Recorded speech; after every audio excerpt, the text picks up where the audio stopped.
We've talked about ceteris paribus, all other things equal. We've seen how reductionism isn't just an error, but a weapon, and how fascism, fear, and false simplicity exploit it. But now we have to look in the mirror. Because this isn't just about what's being done to us. It's about what we've come to accept.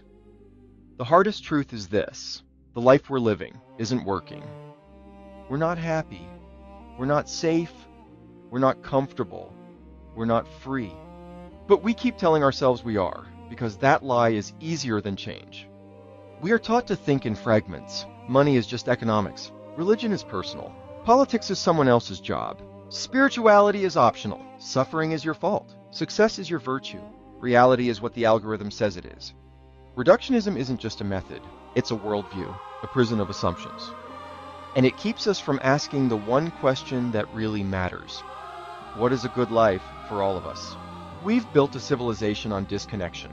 Economically, we treat labor as a cost, nature as a resource, and people as inputs, and then wonder why we feel disposable.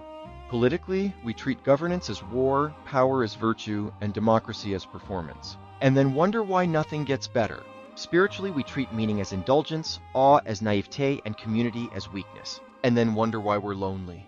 The truth is, we're not failing because we're too idealistic.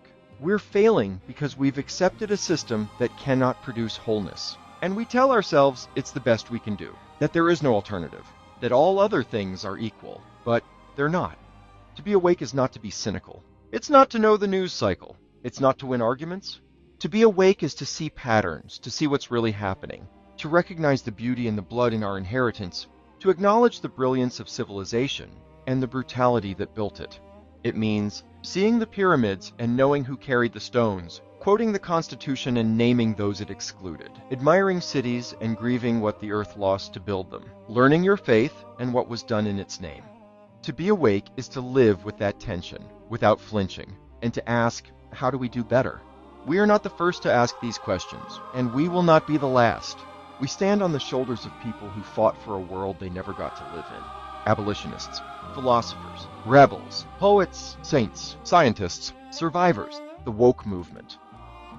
They didn't fight for perfection. They fought for progress, for possibility, for the chance that one day someone, maybe you, would have the freedom to think, to create, to care, to choose. We owe them more than complacency, and we owe our children more than collapse. The question now is not whether we can live well. The question is whether we'll leave a world that can still hold life, a world that sustains the mind with truth, education, thought, and time, the body with shelter, safety, food, and care, the soul with meaning, story, wonder, and community. This isn't abstract. This is about whether the oceans will still rise, whether books will still be allowed, whether your child will still have rights, whether the poor will be treated as human, whether democracy will be a memory or a rebirth. You don't need to be perfect, but you do need to wake up. This is the Renaissance spirit, not a brand, not a channel, but a choice. To think widely, to act bravely, to live with reverence, to create with care, to reject simplicity, to embrace complexity, and to fight for a world that deserves our descendants. The future will ask what we did when we knew. Let's live like the answer matters. Live the Renaissance spirit.